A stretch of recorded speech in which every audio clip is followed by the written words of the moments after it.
having the animation aspect of this class and this assignment, I think we all created pieces that have a lot of movement in them. I think that that was successful, and that was something that was really learned from this class and this project. Their theme was Age of Distraction, and so we wanted to work with the way we can distract ourselves in our own thoughts and our feelings and our emotions and stuff, kind of clouding the way we view the world. We started off by brainstorming, thinking about how we could make this an interactive experience. So we settled on creating sort of like a archaeological dig from the future.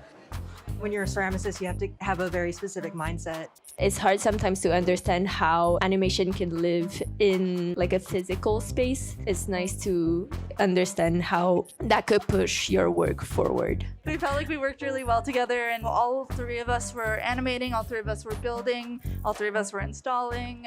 It was really a collaborative effort, so it just was very rewarding. Yeah. I think it was really interesting to have that collaboration and see how very different this is now than just the other ceramic objects. So I think it's really powerful.